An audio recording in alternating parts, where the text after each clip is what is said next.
Voici Info.tvc en manchette, rétrospective de 2019 par les 3 journalistes de la Matapédia.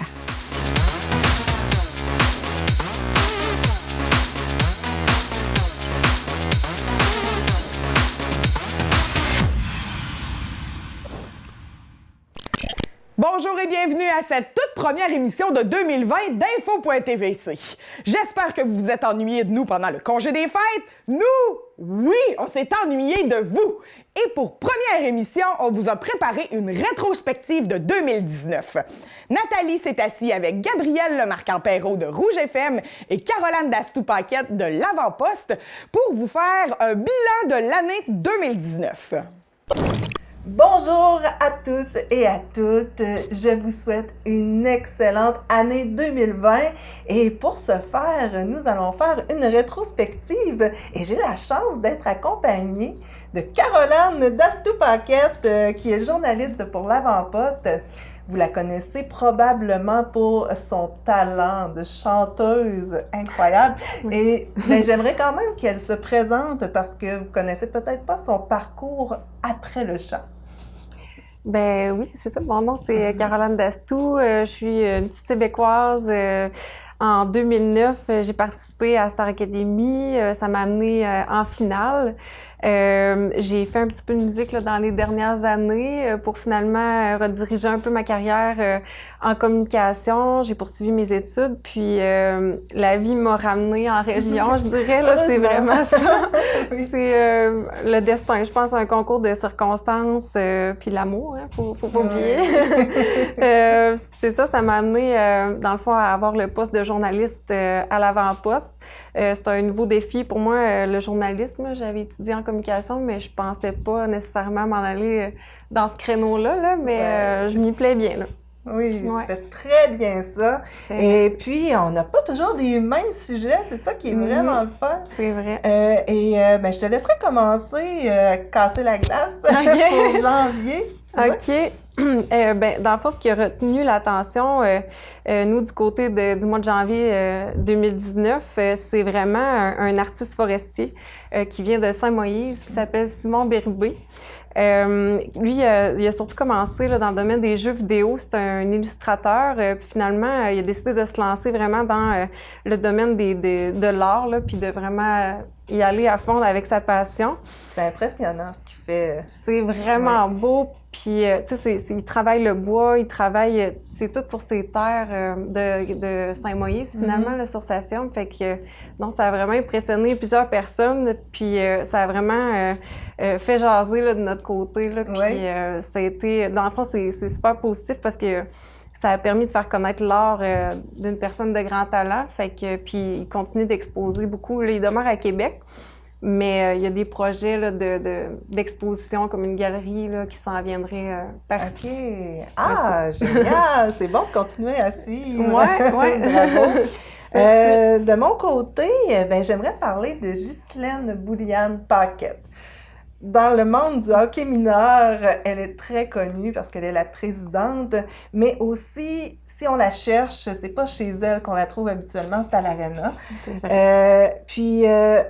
Il y a eu un événement spécial qui s'est passé, un événement familial. C'est que ses 2 fils, son fils qui est entraîneur à Montjoly et l'autre pour Amqui, étaient sur la glace en même temps. Il y avait son frère Marian Bouliane qui chantait l'hymne national pour l'occasion. Et puis, il y a une ouverture officielle qui a été faite aussi. Je vous laisse aller voir l'extrait que j'ai eu avec Ghislaine qui nous racontait l'événement. C'est concours de circonstances.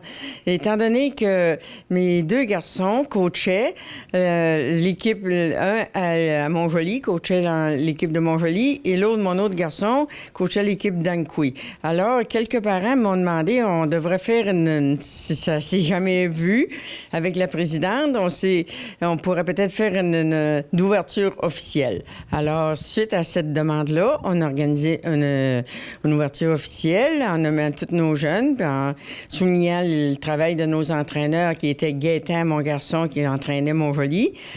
Puis celui-là, dans le quiz, c'était François pour la vallée. Alors, puis en plus, les deux, c'est évident, quand ils entraînent une équipe, les jeunes font partie de l'équipe. Alors, Gaétan avait son garçon, Cédric, puis François avait son garçon, Émile. Alors, suite à ça, on a fait une belle présentation de jeunes par jeunes. On avait un bon annonceur.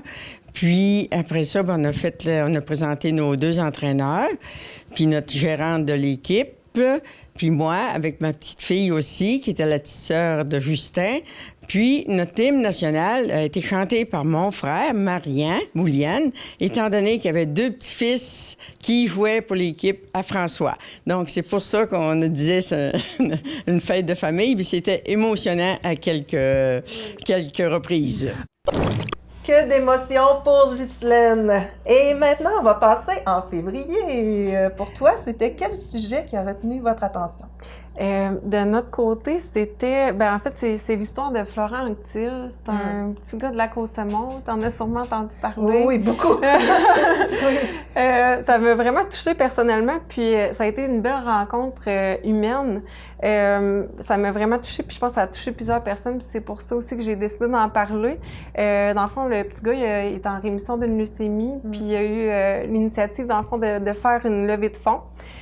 Puis d'amasser des sous pour les enfants malades, puis je trouvais ça super beau, tu sais. C'est une personne qui a un grand cœur, puis... Il pense pas juste à lui, là, c'est ça. Déjà là, il souffrait de la maladie. Il aurait pu dire, je me concentre sur moi, mais non. Exactement.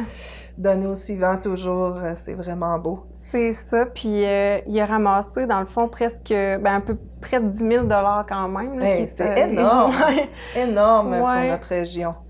Puis c'est ça, dans le fond, c'est toute la Matapédia qui s'est mobilisée pour ça. Là. Il y a eu des ventes, différentes ventes d'objets qu'il y a des gens qui fabriquaient pour lui, qui se vendaient dans les commerces. Puis c'est ça, il est allé porter ça en main propre, finalement, directement à Québec. Fait que j'ai trouvé ça, c'est une belle histoire. Oh oui, vraiment, il va s'en souvenir longtemps. Puis nous aussi, on va se souvenir de lui. Ça, c'est certain. Moi, j'aimerais souligner... ce que d'autres jeunes ont vécu, c'était la 7e édition Carbure à l'efficacité. C'est l'école Armand-Saint-Onge, dans le fond, qui a été couronnée gagnante pour l'année 2019. En charmant le jury par un déjeuner 0 déchet pour 1000 personnes.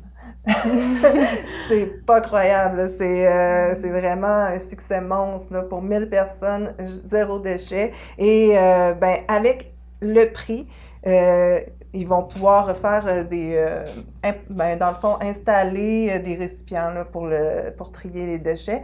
Et puis, je vous laisse écouter ce que celle qui faisait partie de la 7e édition Carbure à l'efficacité pouvait raconter au sujet de l'école secondaire Armand-Saint-Onge. Vous êtes des heureux gagnants. Dans le fond, juste pour remettre un petit contexte par rapport au programme Carbure à l'efficacité, c'était la 7e édition cette année. Au fil des ans, c'est plus de 50 000 $ qui ont été distribués à travers différentes écoles au Québec grâce à ce programme-là. Donc, cette année, c'est vous, comme l'a annoncé M. Gaudreau, l'heureuse école gagnante de la bourse de 5 000 $. Donc, juste un petit mot quand même sur votre campagne puis sur votre projet.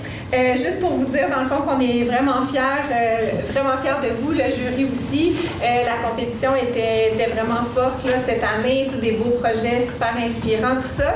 Le vôtre, dans le fond, ce qui s'est vraiment démarqué, c'est en fait par le fait que vous avez accueilli lors du déjeuner de Noël plus de 1000 personnes avec un déjeuner quasi 0 déchet. Donc, vraiment une super belle réalisation de votre part qui a touché vraiment beaucoup de gens. Ils ont aussi été très impressionnés par le fait qu'il y a eu des capsules radio qui ont eu vraiment des répercussions là, à travers toute la région. Ça a été super innovant avec de très belles retombées. Félicitations pour ça aussi. Puis donc, on a vraiment beaucoup parlé de vous aussi à travers les différents médias ici dans les environs. On est vraiment super impressionnés par le fait justement qu'il y ait un parlement étudiant qui soit en place, qu'il y ait un projet de loi qui a été fait. Vous êtes vraiment très bien démarqués, puis on est vraiment super heureux que ce soit vous qui remportiez cette année. Donc, on espère que grâce à cette bourse-là, vous allez être en mesure de réaliser le projet de développement durable que vous avez soumis, puis continuer vos beaux efforts en ce sens-là. Donc, félicitations. Nous continuons en mars. Oui, au mois de mars, qu'est-ce qui s'est passé de notre côté? Ce qui a retenu l'attention, c'est vraiment l'ouverture des portes ouvertes d'une mini-ferme. J'avais vu ça passer, puis je trouvais ça super cute, puis on en a parlé, puis finalement, il y a comme une centaine de personnes qui se sont présentées là, sur les lieux pour l'ouverture de la mini-ferme. On voit l'impact. Oui, c'est ça. Ouais. C'est le fun dans ce temps-là, puis c'est ça, dans le fond, c'est une petite fille qui s'appelle Alice Ouellette, une petite fille, c'est début vingtaine. Quand même. C'est ça. Elle, dans le fond, ça s'appelle Au pays des merveilles. Puis son but, c'était vraiment comme de transmettre sa passion des animaux, puis de faire connaître ça auprès des familles. Ça a vraiment eu un bel impact. Puis les gens étaient contents de savoir ça. Dans le fond, c'est à la disposition des familles pour des anniversaires ou des sorties scolaires, puis des choses comme ça. Puis elle va d'ailleurs faire ça dans la semaine de relâche au mois de mars. OK! Ah ben c'est bon, merci, ça, j'étais pas au courant. De mon côté, au mois de mars, ce qui m'a surprise un peu, c'était l'ouverture du club de golf Revermont en avance, parce qu'ils ont installé des stations, puis il y avait un pro qui était là, qui se nomme Mathieu. J'en dis pas plus, je vous laisse, Mathieu, vous présenter le tout. Dans le fond, on a installé un filet, comme vous pouvez voir, avec 3 aires de frappe avec des tapis. Les gens peuvent venir commencer à s'échauffer ici au club en attendant la saison de golf qui s'en vient à grands pas. Et parle-moi de toi un peu, parce qu'on ne te connaît pas beaucoup, tu viens d'arriver dans le coin. Dis-moi, c'est quoi ton expérience en golf exactement? Je suis arrivé ici en avril. Ça fait au-dessus de 10 ans que je suis dans le domaine du golf. J'ai étudié en golf à l'île du Prince-Édouard. J'ai fait mon cours de golf management. Par la suite, je suis allé dans l'Ouest à Whistler. J'ai travaillé 2 ans comme assistant pro au Fairmont Château Whistler. Ensuite, je suis déménagé, je suis revenu au Québec. J'étais allé à Montréal faire 2 ans dans un club privé, Club Laval-sur-le-Lac, que j'ai appris beaucoup. J'ai fait 2 ans en tant qu'assistant pro. Puis ensuite, le Revermont m'a contacté. Il m'a demandé si ça m'intéressait de venir ici en professionnel en titre. Et puis moi, ma conjointe, ça nous a donné très bien. Ça fait qu'on a décidé de se rapprocher de notre famille. Puis j'ai fait la dernière été. J'ai adoré mon expérience. Puis on continue cette année. Nous arrivons maintenant en avril. Oui, de notre côté, c'est vraiment Théo Poirier qui a retenu l'attention au niveau sportif. C'est un jeune qui était connu surtout pour la motocross. Dans le fond, c'est un sportif, puis il est vraiment talentueux. Puis il a décidé de se lancer dans le snowcross, qui est comme en motoneige, un peu extrême. Oui, très, oui. En tout cas, moi, ça me fait peur, personnellement. Je suis pas sûre que je m'initierais à ça, mais en tout cas, lui, il est bien bon là-dedans. Puis c'est ça, il a remporté le titre de champion Pro Light au niveau provincial. Puis à partir de là, ça a vraiment déboulé pour lui. Là, cet été, il a été recruté par une équipe américaine. En ce moment, il évolue aux États-Unis. Il a remporté un premier titre là, récemment, 3e position dans une compétition dans le Dakota du Nord. En tout cas, ça augure vraiment bien pour Théo Poirier de Québec. Wow! Bon, ben, moi, c'est un petit peu plus vert, je te dirais. La motoneige. Mon sujet, ben, c'est justement, ça parle de diminuer les hydrocarbures. Mais bon. On est dans le paradoxe. Un peu. Mais bon. Moi, c'est ça, je voulais vous parler un peu de la visite de Dominique Champagne qui était venu faire la promotion du Pacte pour la transition. Et puis, on a eu la chance de l'avoir à la MRC, vraiment dans les bureaux de la MRC de la Matapédia. Il est allé parler aux élus et je vous laisse voir l'extrait. Je ne suis pas un citoyen de la région, mais je suis un citoyen du Québec et j'ai fait partie de Oui, quelques centaines de citoyens qui avons cotisé pour aider la municipalité de Restigouche et le maire Boulay quand il a été mis dans le pétrin par une compagnie pétrolière qui a abusivement usé de son autorité. Il a fallu qu'on se cotise à plusieurs pour pouvoir soutenir une municipalité qui n'avait pas les moyens de faire face à la poursuite. Méfiez-vous. On vit dans un monde où la science nous répétait récemment, les plus grandes expertises mondiales nous disent que par rapport aux hydrocarbures, là, il faut opérer un changement rapide et radical de nos façons de faire et que de 80 à 85 des ressources connues en pétrole, les ressources connues, les territoires qui ont déjà été explorés, devraient rester dans le sous-sol. Nous arrivons en mai. En mai, nous avons eu toute une surprise. Hein?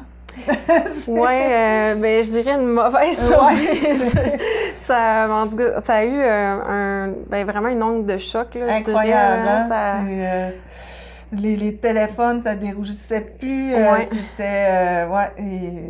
il y a une nouvelle qui est sortie, finalement, à Radio-Canada. Puis après ça, ça a dérougi. Ça n'a pas dérougi plutôt dans les médias. L'ont su par les médias. C'est ça qui a été... On va peut-être dire, c'est quoi la nouvelle? Oui, c'est ça! On tourne autour. On veut pas en parler. On prolonge le suspense. Mais c'est ça, dans le fond, c'est la fermeture des foyers là, de Sébec puis de Valbriand. Une trentaine environ de résidents là, qui ont dû être relocalisés. Ça a été annoncé en mai par l'organisme d'Aide-Maison Vallée de la Matapédia pour toutes sortes de raisons là, qui vont être expliquées un peu plus tard, je crois. Oui, c'est ça, dans l'extrait qu'on a, il va y avoir l'explication là, dans le fond, la vision d'Aide-Maison face à la fermeture, mais les élus n'étaient pas très heureux de ça. Non, ça a fait jaser, puis on a senti un petit peu l'incompréhension, surtout du fait d'apprendre ça dans les médias. C'est une annonce qui a vraiment pas été bien, je dirais, perçue là, du côté de la population non plus. Mais étant donné que c'était je pense, une prise de décision plus organisationnelle. Oui, c'est ça. C'est toujours aussi le financement. Oui, ça revient souvent à ça, mais bon, ça a fait jaser. Là, je dirais au mois de mai, là, il y a eu beaucoup de suivi. Oui, ça a été la grosse nouvelle, malheureusement. Et puis, on vous laisse aller voir l'extrait. Il y avait la vice-présidente et la présidente de Aide-Maison Vallée qui nous expliquaient les raisons là, du pourquoi. D'abord, j'aimerais savoir si... En partant, avant les demandes du CI3S, est-ce que c'était des maisons d'hébergement qui étaient rentables? Oui, sûrement. Comme j'ai déjà dit dans un autre média, si vous nous aviez parlé de ça il y a 3 ans, il n'était pas question. Tout allait bien, c'était quand même... sur nos employés terrain, ça fonctionnait bien, dans les 2 résidences aussi, le personnel. C'est sûr que la pénurie de personnel, ça se fait sentir surtout depuis quelques années. Mais c'est quand même un milieu où ce n'est pas un travail facile auprès des personnes âgées, mais ça fonctionnait quand même bien. Pour ce qui est du CI3S, qu'est-ce qu'il y avait comme changement exactement? Les changements apportés par le CI3S, c'est qu'en 2017, ils nous ont coupé les postes RI que nous avions. Ils en ont coupé 5 dans chacune des 2 villas. Les postes RI. Pas les postes, les résidents. Okay. Ouais, donc, on parle des résidents RI que nous avions. Ont été coupés 5 dans chacune des 2 villas. Et c'est ce qui fait que pour nous, parce que les RI, c'est des personnes qui ont besoin de soins 24 heures sur 24. Ils paient, bien entendu, leur pension, comme tout le monde, mais il y a une partie qui nous vient du gouvernement.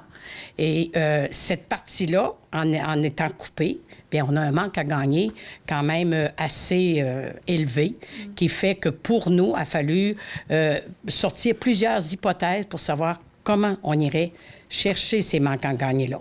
Et même si on remplace les 5 postes RI par des personnes âgées autonomes, c'est pas suffisant, nous autres, pour faire rouler nos bâtisses. Et il y avait aussi l'histoire des gicleurs. Bon, ça avait été déjà changé à Sébec, mais là, à Valbriand, il fallait refaire ça aussi. Oui, oui, nous en avions à Sébec, mais non à Valbriand. C'est sûr que ça aussi, c'est sûr que le gouvernement, il y a quand même des subventions, mais il faut les faire installer avant de recevoir la subvention.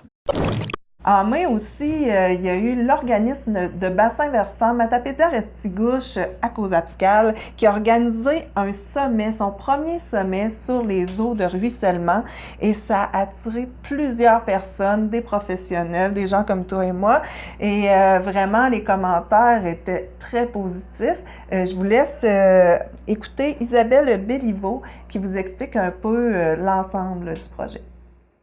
Toute la journée, c'était la première journée du sommet. On est super contents. On a eu quand même beaucoup de gens, une trentaine de personnes. C'était vraiment des gens là, de plein de places. On avait de Rimouski, on avait de Matane, de la vallée aussi, des DG, des maires, des travailleurs municipaux, des urbanistes puis des ingénieurs. Donc, on a vraiment eu des belles discussions. La conférence de Gilles Rivard, ça a suscité beaucoup de commentaires, de questions. Donc, je pense que les gens sont vraiment repartis avec des beaux projets. Ils ont beaucoup appris, puis on est vraiment super satisfaits de la journée. Et toujours à Causapscal, il y avait une bonne nouvelle. Oui, il y a eu une autre bonne nouvelle, c'est le site Matamaja, dans le fond, qui a obtenu une certification, en fait, qui est devenue une institution muséale agréée.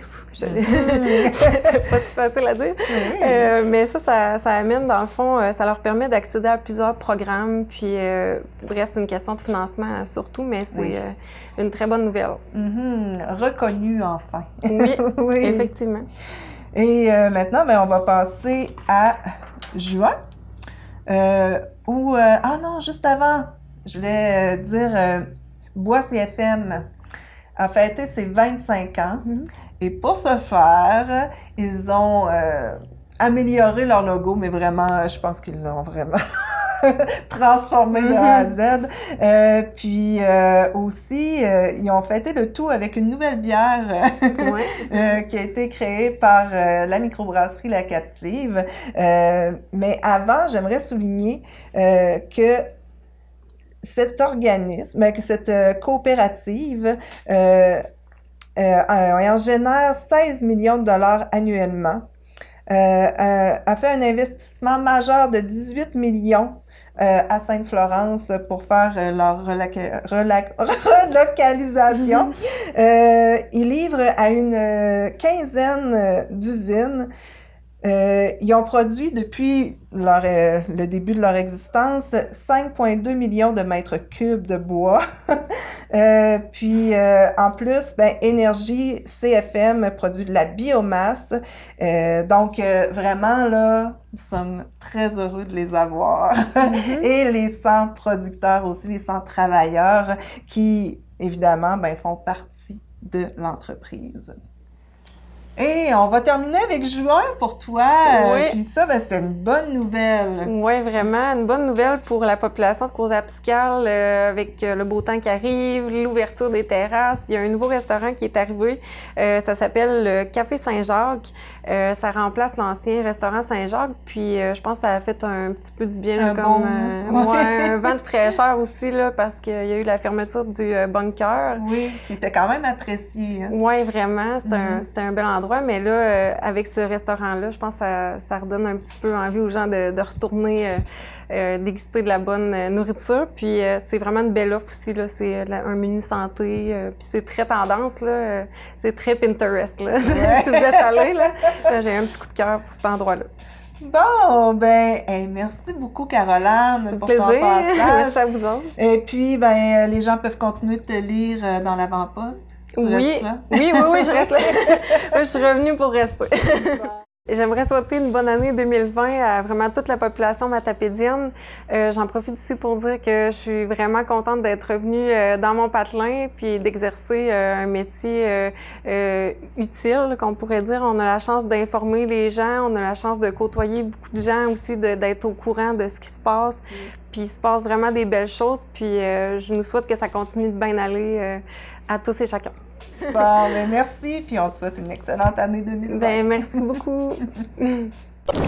J'ai un collègue! Oui! On peut se dire que c'est un Ben collègue. C'est Gabriel Lemarquand-Perrault. Je t'invite à te présenter à la population. Ben moi, je suis journaliste à Rouge et à Énergie Est du Québec. Je suis en poste depuis à peu près 1 an et demi, presque 2 ans déjà, dans la belle région. Je suis originaire de Gatineau, en Outaouais, et j'ai fait mes études là-bas pour être animateur de radio, journaliste. Et puis, depuis, voilà, 1 an et demi, je suis dans la région. J'aime bien ça. Nous sommes très heureux de l'avoir parce qu'il nous permet de découvrir des nouvelles que nous ne couvrons pas nécessairement ici. C'est très différent, je dirais même. Est-ce que tu voudrais commencer? Oui. Ben, on a épluché un peu nos sites Internet, voir quelles nouvelles avaient été le plus lues au courant de la dernière année en 2019. Si on commence avec le mois de juin, la nouvelle, moi, je crois qui a le plus marqué la région, c'est la rupture de service en obstétrique à l'hôpital d'Amqui qui a été annoncée au début du mois de juin. On se rappelle la première rupture de service qui a débuté le 17 juin. Et puis ça, c'est en raison d'un nouveau chirurgien qui est arrivé en poste, qui n'avait pas les qualifications nécessaires pour effectuer les services pour les femmes enceintes de la Matapédia. Donc là, les futures mamans devaient parcourir 105 km, se rendre jusqu'à Rimouski si elles devaient accoucher d'urgence. Donc ça, c'est la nouvelle qui a marqué, si on peut dire, la région en juin. Heureusement, mais c'est en train de se régler. Oui, c'est en train de se régler. Nous avons fait justement une entrevue avec Chantal Lavoie dernièrement, et puis ça va être présenté bientôt. Donc, c'est le début de ce dossier-là en juin. Également, on a eu la chance de visiter la caserne de pompiers, la nouvelle caserne de pompiers à Amqui. Les travaux qui ont terminé en fait en juin. C'est une caserne qui a coûté environ 3,8 millions de dollars, il faut le rappeler quand même. C'est un bâtiment qui est neuf, vraiment beau. On a des photos d'ailleurs et j'étais allé la visiter également, la caserne. Mais nous sommes allés, mais un peu plus tard, nous avons entendu, on était moins téméraires.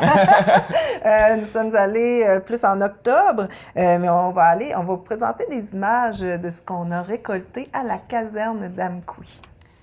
Donc, Gabriel, maintenant, nous allons poursuivre avec la chute à Philomène. Ben oui, il ne faut pas passer sous silence ce merveilleux projet, l'inauguration du belvédère à la chute à Philomène, qui s'est fait à la fin du mois de juin. C'est une structure qui est longue environ 21 mètres et haute de 33 mètres quand même. Je ne sais pas si tu as eu la chance d'aller sur le bout de la structure. Oui, ça bouge un peu. Ça bouge un peu, mais on nous rassure, c'est sécuritaire, c'est solide. C'est assez impressionnant la vue de là-bas. C'est un projet qui a été réalisé en partie par le club VTT de la Matapédia. Oui, c'est Marc Thériault qui a travaillé le tout. Et puis, nous avons des images aussi de ça. Il y avait l'inauguration et il y avait le maire de Saint-Alexandre-des-Lacs qui donnait quelques détails sur, justement, Philomène, qui était ce personnage. Donc, nous vous invitons à l'écouter. Pourquoi chute à Philomène? Je vais vous l'expliquer dans un bref détail. Ici, on est sur une terre, sur un lot à bois du temps, on va dire ça comme ça. Ça appartenait aux colons. Puis ici, sur le dessus de la butte, près d'ici en arrière, là, c'était le chemin qui reliait Saint-Alexandre à Amqui. La route qui montait du lac Saumon n'existait pas. Là, on parle de chevaux, on parle de raquettes, on parle on parle pas de voiture, là. Donc, Madame Philomène avait sa maison sur la butte là-bas et c'était comme un relais. Le monde arrêtait de se réchauffer, le monde pouvait même passer la nuit. C'était une madame très recevante. Fait que du nom des chutes à Philomène, parce que la chute était sur sa terre. Fait que pour faire une histoire courte, c'était ça. Je disais tantôt, Saint-Alexandre, chute à Philomène, c'est associé. Vous êtes à Rimouski, vous êtes à Québec, vous êtes n'importe où. De où tu viens? Saint-Alexandre-des-Lacs. Connais pas. Chute à Philomène. Ah! Je suis déjà allé, je sais ce que c'est. Fait que c'est vraiment Saint-Alexandre, chute à Philomène, ça va ensemble. Pour nous autres, quand André et c'est Serge, me semble, qui était avec lui, nous ont rencontrés pour nous présenter le projet. On a tout regardé au plafond un petit peu, puis à côté, on voulait dire « Wow, c'est quoi qui présente là, ces deux messieurs-là? » Fait qu'ils étaient tellement convaincus dans leurs affaires. On a donné l'aval, on a dit « Allez-y, go, vous avez toute notre autorisation et notre collaboration. » Donc, ça s'est mis en branle. Puis là, je peux pas nommer tous les noms, mais André et son équipe, parce que je vais parler de son équipe, c'est tout le monde qui a nommé tantôt, ont fait un travail extraordinaire. Et Gabriel, il s'en est passé des choses.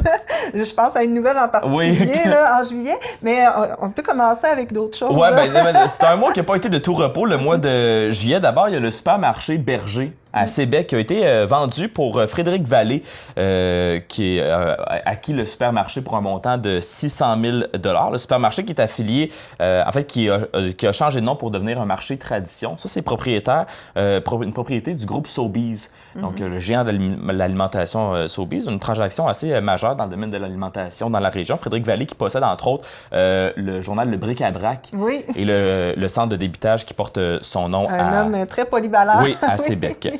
Sinon, autre sujet complètement, il y a eu un homme de 59 ans qui a été arrêté dans le mois de juillet pour des crimes de nature sexuelle qui ont été commis à Amqui, à Matane également, dans des commerces. L'homme se rendait dans des commerces et se rendait dans la cabine d'essayage pour essayer des vêtements et s'exhibait devant les employés des commerces. C'est des événements qui sont survenus entre le 14 et le 21 juin. Par contre, là, on a appris la nouvelle début juillet, la Sûreté du Québec qui nous a fait part de ce dossier-là en début juillet. Il faisait chaud, mais à ce ça doit être ça. Sinon, il ne faut pas passer sous silence le 125e anniversaire de Sébec qui a eu lieu en juillet. C'est quand même 10 000 personnes qui se sont rendues dans la municipalité pour fêter. Il y avait mis le paquet. Ah oui, vraiment, ça c'est le cas de le dire. C'est des retombées économiques qui sont évaluées entre 400 000 et 1 million de dollars pour la municipalité. C'est pas rien. C'est des gens qui provenaient, oui, de la Matapédia, mais également du Nouveau-Brunswick, de l'Ontario. Et on a même dénombré des gens qui venaient des États-Unis pour assister au 125e anniversaire de la municipalité. Des très bons spectacles, la Caravane Country, Travis Cormier aussi, il y a eu des déjeuners au centre communautaire. Bref, on a eu beaucoup de plaisir. Les jeux gonflables, je m'en souviens. À Sébec en juillet. Oui. Et puis, en juillet, toujours, il y a eu Fort Cozap, une année record aussi pour Fort Cozap. Cozapscal était débordé, vraiment, puis il n'y avait pas de passerelle. Donc, tous les gens étaient dénombrés. Il y a eu 10 000 spectateurs, 10 000 personnes qui ont circulé sur le terrain. Ça a été vraiment... Puis, en plus, les inscriptions pour cette année ont été faites en 6 minutes. C'est rapide. Oui, et on laisse justement Michel Coutu en parler plus longuement. Cette année, on avait pris justement une stratégie parce qu'on voulait donner la chance à tout le monde de s'inscrire. Donc, on a fait ça directement en ligne, sur le web. Les gens devaient s'inscrire par carte de crédit, comme on achète un billet de spectacle, tout simplement. Et en 6 minutes, moi, j'étais connecté sur justement la base de données de la billetterie et je pouvais voir tous ceux qui y étaient inscrits et je pouvais voir qui, justement, au fur et à mesure, pouvaient s'inscrire. Donc, en 6 minutes, ça affichait complet. C'était fantastique. J'avais même pas terminé de faire les entrevues un peu partout qu'on pouvait annoncer, il n'y a plus de place pour les inscriptions. Donc, bonne chance pour l'an prochain. Il y a des nouvelles équipes qui se sont inscrites et je vous dirais que la majorité des 22 équipes proviennent de la vallée de la Matapédia. Donc, c'est le fun parce que je pense qu'il y a 2 équipes qui n'avaient pas pu s'inscrire l'an passé, qui cette année ont été assez rapides et ont passé avant tout le monde. Donc, c'est super le fun pour ceux-là. Et cette année, les équipes ont eu beaucoup de spectateurs, une année record. Oui, c'est une année record depuis les 22 dernières années et je peux vous en parler parce que moi, je suis là depuis les 22 dernières années. Et cette année, on a vraiment frappé fort avec la programmation musicale et on a justement atteint un niveau que je te dirais, ça va être difficile d'aller plus haut que ça. Pas loin de 20 000 personnes et on a pu quantifier ça justement parce que la passerelle était fermée. Donc, les gens passaient au même endroit sur le site pour entrer sur le site de la Pointe et aller au Chapiteau. Donc, ça nous a permis de quantifier justement le nombre de gens qui ont véhiculé sur le terrain. Donc, ça a été un gros succès. Le dimanche soir, près de 6 000 personnes sur le Chapiteau. Donc, ça a été des records d'un bout à l'autre. Gabriel, nous arrivons en août. En août, le mois d'août, événement assez inusité qui s'est produit vers la fin du mois d'août. C'est une motomarine qui a explosé au camping d'Amqui. Un homme qui a démarré sa motomarine et lorsqu'il a démarré la motomarine, ça nous suivait une explosion qui a propulsé... C'était vraiment chaud! Oui, qui a propulsé l'homme dans l'eau. L'homme, quand même, qui a subi des blessures assez majeures nécessitant son transfert dans un hôpital de Québec. Il s'en est quand même sorti indemne de ça. Et puis non, c'est un événement quand même assez inusité. On a vu des images de la moto marine. C'était frappant de voir les dégâts sur l'appareil. C'est surprenant qu'ils soient encore vivants, ces pauvres.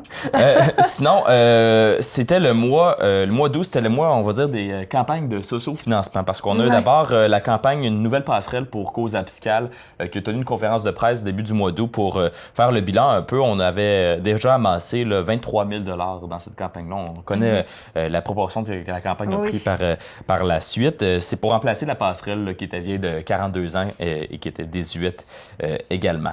Autre campagne de financement, campagne pour venir en aide à Yvan Mador qui a perdu l'usage de ses jambes après un grave accident qui est survenu en mars 2019. Et puis 6 000 $ qui avaient été amassés là, au milieu du mois d'août déjà pour venir en aide à cet homme qui est père également. Et au banquet de Noël aussi, de l'argent a été amassé. Puis évidemment, nous sommes de tout cœur avec cette famille. Et toujours au mois d'août, c'était le retour en classe. Ben oui. Et puis, il y avait les maternelles 4 ans qui étaient implantées sur notre territoire. Nous en avons discuté avec Madame Céline Lefrançois et elle nous a appris que 12 classes maternelles 4 ans avaient été intégrées dans les écoles et multi-âges aussi. Donc, la voici pour mieux nous expliquer un peu tout ça. Bien, je vais vous dire, pour les maternelles 4 ans, ça s'est très bien déroulé. Alors, nous, on a une très grande ouverture pour les maternelles 4 ans parce que depuis plusieurs années, nous avions des enfants de 4 ans qui fréquentaient nos classes de maternelle 5 ans. On avait du multi-âge. Alors, présentement, je vais vous donner un portrait au 15 août. Nous avions 9 maternelles 4 ans temps plein et 3 maternelles multi-âge. Alors, on avait des enfants de 4 ans avec des enfants de 5 ans, ce qui nous fait un total de 12 classes où nous retrouvons des enfants de 4 ans et les multi-âges avec quelques enfants de 5 ans. Pour nous, là, c'est une belle réussite. Alors, Gabriel, on poursuit avec quoi maintenant? Avec le mois de septembre. Et en septembre, Michel Germain, le descripteur des matchs de l'Océanique chez Énergie 93.9, a lancé sa fondation, la fondation Jenny Lee Germain, en honneur de sa fille. C'était très touchant. Ouais, pour venir en aide aux enfants de la Matapédia, pour les aider à manger à leur faim. C'est une fondation qui a lancé à la fin du mois de septembre. Je vous rappelle que sa fille est décédée il y a déjà 21 ans de ça, dans un grave accident de voiture qui lui a également enlevé sa femme et sa mère. C'est une fondation qui a déjà réussi à amasser un bon montant d'argent pour venir en aide à Moisson Rimouski-Neigette, mais également à Moisson-Vallée. Donc, l'argent qui va être redistribué pour les enfants dans le besoin chez nous. Et il y a des bons amis dans les Océaniques qui ont fait des dons. Oui, entre autres Vincent Le Cavalier, Brad Richards aussi, qui ont aidé Michel Germain. Et une autre grande nouvelle, on s'en attendait, parce que la construction... On le voyait. Oui, était assez évident. Mais c'était officiellement la fin des travaux au Château Bellevue d'Amqui. Et le Château Bellevue qui a ouvert ses portes au début du mois de septembre. C'est un projet évalué à 35 millions $, un projet majeur pour la région. 190 unités, dont 30 unités de soins, 23 unités évolutives. Si vous avez vu les images, vous vous en rendez compte, c'est quelque chose, c'est neuf, c'est beau, c'est assez impressionnant de voir ça. 8 étages, on a une salle de quai là-dedans, un cinéma, un salon de coiffure, une pharmacie, salle à manger. La vue de la salle à manger, soit dit en passant, vraiment beau. On voit la vue au complet sur la vallée. Bref, vous avez eu la chance de visiter. Oui, vraiment, mais un peu plus tard, pas tout de suite, mais c'est ça, nous avons diffusé des images du Château Bellevue et ça a été une de nos vidéos les plus vues. Depuis le début qu'on fait ça. Donc, voilà, vous pouvez aller voir des images aussi si ce n'est pas toujours fait. Le but aussi du Château Bellevue, c'est vraiment que pas juste la clientèle active au niveau, entre nos murs, mais aussi inviter la population et aussi les familles à utiliser nos beaux locaux pour pouvoir justement faire des rassemblements et animer tous ces endroits-là là, avec une joie de vivre. Alors, on peut louer autant la salle de quai que on a une salle communautaire, on a un motel pour accueillir des gens, pour accueillir jusqu'à 4 personnes qui viennent pour vivre un peu avec les résidents ou qui sont de passage dans notre ville. Nous avons aussi, je l'ai dit tantôt, la salle de quai, la salle familiale. On peut aussi louer, on a un cinéma, vous l'avez vu tantôt. C'est un endroit aussi qui peut être loué et utilisé l'utiliser en intergénérationnel pour faire une activité. Avec du popcorn, tout ça, là, ça peut faire une belle après-midi en famille. Il y a vraiment beaucoup de services. Et toujours en septembre, nous avons fait la visite en plein air d'un parc merveilleusement aménagé. C'est Madame Marielle Gay qui nous a fait faire la visite. Elle a travaillé très fort. 30 demandes de subvention pour ce parc. C'est exceptionnel. Pas lâcher le morceau. Non, non. Et puis, on vous laisse aller voir ça encore une fois. J'ai effectivement fait, je l'avoue, 30 demandes de subvention. Et quand la première, on a eu une réponse positive, je n'en croyais pas mes yeux et mes oreilles. C'était vraiment avec le fédéral, c'était le PIC 150, Développement économique Canada, qui nous donnait 45 000 $, mais il fallait qu'on trouve aussi l'équivalent. Donc, 45 000 $ aussi. Pour une municipalité qui n'est pas très populeuse. Effectivement, on est à peu près 1000 de population. Donc, ce qui est arrivé, c'est qu'on est allé chercher des partenaires. Le pacte rural avec la MRC nous a offert 10 000 $. Desjardins et les caisses Vallée de la Matapédia, 5 000 $. La municipalité a investi aussi des sous. Donc, avec ça, ça nous faisait un bon point de départ. Toujours en septembre, une nouvelle qui en a fait saliver plusieurs, je dirais. Les saucisses faites maison à Saint-Vianney. La coopérative de Saint-Vianney qui s'est décidée à faire ses propres saucisses. Et puis, il y avait tout un comité autour de ça qui s'est rassemblé. Il y a eu une belle présentation avec le maire, tout ça. Et j'étais là pour prendre des images. Alors, on vous laisse encore une fois aller voir le tout. Aujourd'hui, je pense que on fait quand même la promotion de nouveaux équipements, mais en même temps, il faut être fier de ce qu'on a. Moi, je suis là depuis le début, dans la coopérative, là, et je vous dis que la fierté, on l'a. Quand il y a eu la possibilité d'acheter de nouveaux équipements, ça n'a pas été une tannée pour le comité de développement. Je pense que Mélanie a commencé juste à expliquer la demande, et tout de suite, la demande, ça a été un oui collectif autour de la table pour dire oui, on accepte le montant qu'ils nous demandent. Et Gabriel, nous arrivons en octobre. Ma soirée préférée du mois d'octobre, le 21 octobre dernier, j'ai eu vraiment beaucoup de plaisir à couvrir les élections fédérales. Et c'est la bloquiste Christina Michaud qui l'emportait avec 51,6 % des voix, une forte majorité quand même pour la jeune femme âgée de seulement 26 ans, qui est originaire de la région d'Amqui. Elle a défait le député sortant Rémi Massé. Et c'était l'Avignon, la métisse Matapédia avait toujours été représenté par un député du Bloc de 93 à 2015 jusqu'à l'élection de M. Massé en 2015. Mm-hmm. Et en plus, c'était la première femme qui était élue, puis la plus jeune. La plus jeune, oui, c'est ça. Et puis, nous avons des images de ça. De la soirée électorale.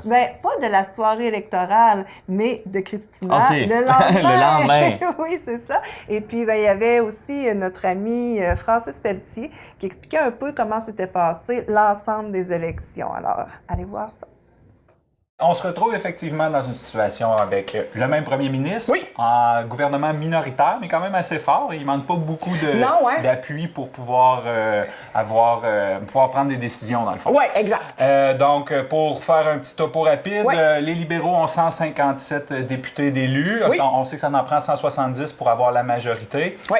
Conservateurs ont augmenté également leurs appuis. Ils sont rendus à 121 députés. Oui. Le Bloc québécois, la vague bleue poudre au Québec, définitivement. On est passé de 10 à 32 députés et dans notre circonscription, n'y a pas échappé. Non. J'en reparle un peu plus tard. Le NPD a perdu beaucoup d'appui. On est rendu à 24 députés seulement. Parti vert, petite personne atlantique, 3 députés maintenant au Parlement et une indépendante.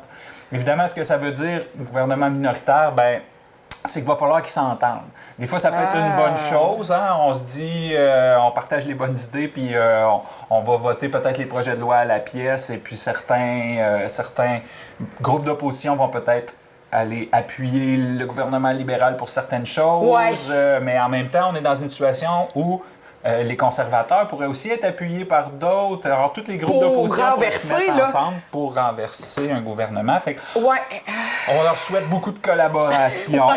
C'est ce qu'on souhaite. est-ce que c'est possible? Oui. Est-ce que ça va se faire? L'avenir nous le dira. Ça se pourrait qu'on retourne aux urnes plus vite que dans 4 ans. Ben ouais, on sait jamais, hein? Ouais. Puis dans la Matapédia, dans notre comté Avignon-Matane-Métis-Matapédia, oui. Qu'est-ce qui s'est passé?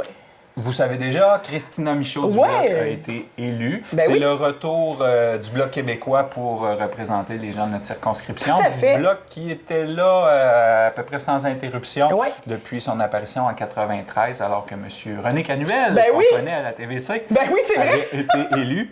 Donc, Christina Michaud qui est rentrée dans notre comté avec plus de 6 000 voix d'avance. On s'attendait à une lutte à 2 plus serrée que ça. Ben oui. Puis finalement, 6 000 voix d'avance, c'est assez convaincant comme victoire. Tout à fait. Elle a même la majorité absolue. Elle a plus de 50 % des voix en sa faveur. Bon. Le député sortant, Rémi Massé, lui, a récolté 33,9 % Natacha Tremblay, conservateur, qui suit très loin derrière avec 17 % Rémi Josselin-Côté, qui était sur la bannière du NPD, qu'on a reçu ici à pas loin de 4 % Parti vert a doublé ses appuis à 2 % mais ça ne fait pas une grosse différence non plus. Et puis, je passe les autres qui ont une poignée de votes également. Donc, j'ai eu la chance de rencontrer Mme Michaud, qui est venue nous rencontrer ici. Oui, c'est vrai! Puis, donc, on va pouvoir écouter l'entrevue qu'on a fait avec elle sur qu'est-ce qui s'en vient pour la nouvelle jeune députée, la plus jeune députée à avoir été la première femme! Et première femme dans notre comté. Ouais. C'est quand même à souligner qu'on regarde ce qu'on a obtenu avec Mme Michaud. Oui. Félicitations, évidemment, en commençant pour votre victoire. Première femme élue dans le comté. Plus jeune députée envoyée à la Chambre des communes d'Ottawa pour notre comté, encore une fois. Vous partez en plus avec la majorité absolue, 51,6 % des voix. C'est tout un changement de vie là, qui s'orchestre dans la vie d'une jeune femme de 26 ans. Comment ça se passe? Qu'est-ce qui va se passer dans les prochains jours, prochaines semaines pour Christina Michaud? En effet, c'est tout un changement. Ça commence dès maintenant. Là. C'était un gros marathon de 40 jours, puis on n'a pas arrêté, puis mais pas le temps de souffler entre les deux. Là, le vrai travail commence. Donc, c'est de trouver un logement. C'est un retour en région pour moi. Donc, j'étais de retour depuis quelques semaines, là, et mois même. Mais là, pour de vrai, puis m'installer, de choisir l'endroit où j'ai envie d'habiter. C'est prendre le temps de faire ça, prendre le temps de m'entourer aussi bien que j'ai été pendant la campagne d'une équipe qui est fiable, sur qui les gens peuvent compter, parce que je l'ai répété à plusieurs reprises pendant la campagne, je voulais me mettre au service de la population le plus rapidement possible. Donc, c'est de trouver des bureaux, de trouver des gens sur qui je peux compter. Donc, ça va ressembler à ça les prochaines semaines. Et Gabriel, tu avais une petite affaire à rajouter. Bien, taux de participation qui s'élève à 60 % pour cette élection-là. Même pourcentage qu'aux dernières élections, à l'élection de 2015. Mm-hmm. Voilà. Oui! Et maintenant, Val d'Irène. nous arrivons à Val d'Irène. Val d'Irène, en octobre, qui a annoncé une super belle nouvelle. Val d'Irène qui offrait gratuitement ses pentes aux groupes scolaires à 15 écoles de la Matapédia qui vont pouvoir skier gratuitement cet hiver. Ça représente des sommes entre 12 000 et 15 000 $ que Val d'Irène a décidé de remettre dans sa communauté. Et puis, voilà. Donc, c'est une initiative qui est propre à nous, au Québec. Là. C'est, vraiment, félicitations. Les journées pentes ouvertes, que ça s'appelle. Et sinon, ça, c'était captivant comme nouvelle. J'ai eu la chance d'aller visiter les travaux de réaménagement de la place de l'église au centre-ville de Cozapiscal, où on a découvert des ossements humains. Il y avait un archéologue qui était sur place, M. Yves Chrétien. Il y avait un ancien cimetière à cet endroit-là. Oui, les pierres tombales ont été déménagées, mais cimetière qui a été... en fait, les sépultures également qui ont été déménagées en 1955, mais n'ont pas tous été déménagés. Donc, on a gardé quelques-uns à l'arrière de l'église. Et puis, c'est lorsqu'on a fait ces travaux de réaménagement qu'on a tombé sur des ossements humains. Alors, on a fait tout de suite appel à un archéologue qui s'est rendu sur place et qui a bien accepté de nous montrer ses découvertes. Oui, et cet archéologue, nous l'avons en image. Justement, nous étions allés visiter les travaux qui se faisaient autour de Matamadja. Puis, il y avait la remise à canot qui était et il faut dire aussi qu'on a découvert des ossements, au départ, on a découvert des premiers ossements en septembre, le 17 septembre. Et puis après, en octobre, c'est là que l'archéologue s'est rendu sur place pour valider le tout. Et pour faire ses travaux. Oui, mais on peut quand même aller le voir. C'était très intéressant ce qu'il disait, là, le carrefour, rivière, tout ça, ce qui laissait présager de trouver des choses intéressantes, peut-être amérindiennes. Ou, ouais. Et voilà. On est au tout début, je dois dire, ça fait environ 1h30 que je fais de la surveillance. Alors, ce ne sont pas des fouilles archéologiques en tant que telles, c'est vraiment la surveillance de l'excavation qui est en train d'être réalisée avec la machinerie. Donc, il faut regarder le moment où on décape les premiers niveaux du sol. C'est là que c'est important, c'est là où il y a le plus de chances de découvrir des choses. Alors, jusqu'à maintenant, on a un petit fragment de céramique, un morceau d'assiette. On a découvert du charbon de bois, aussi une place où ils ont fait un feu de camp, probablement.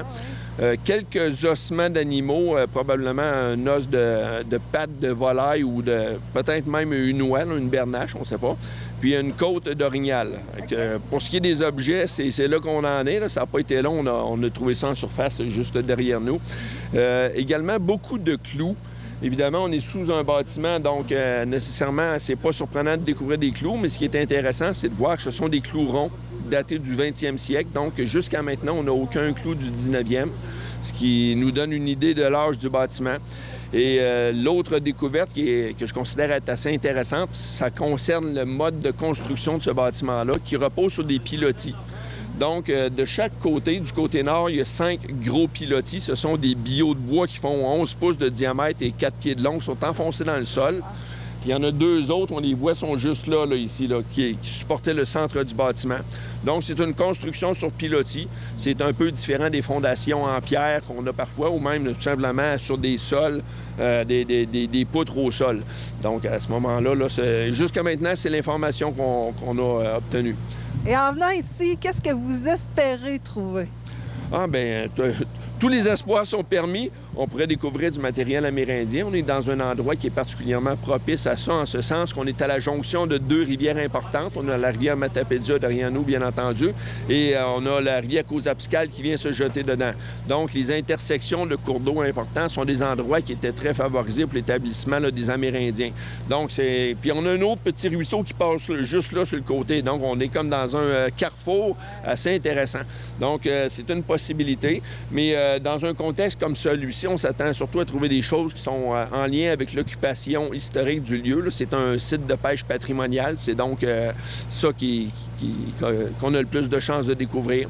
Je ne sais pas, des hameçons, des morceaux de bateaux, des rames ou quoi que ce soit là. Et en octobre, difficile de passer à côté d'une fête magistrale, l'Halloween. Ouais. Mais qui fait jaser cette année.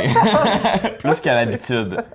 Oui, parce que, ici, ça a resté les mêmes dates. Non, ici, je suis très content. Il n'y a personne qui a changé la date de l'Halloween, mais il y a quelques municipalités qui ont opté pour déplacer l'Halloween au 1er novembre, au vendredi suivant. Bref, une décision que...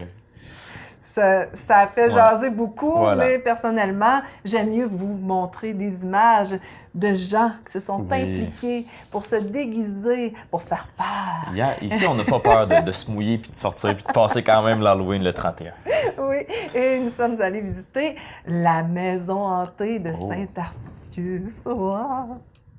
Vous avez donné tout un spectacle le 31 octobre et ainsi que le 2 novembre.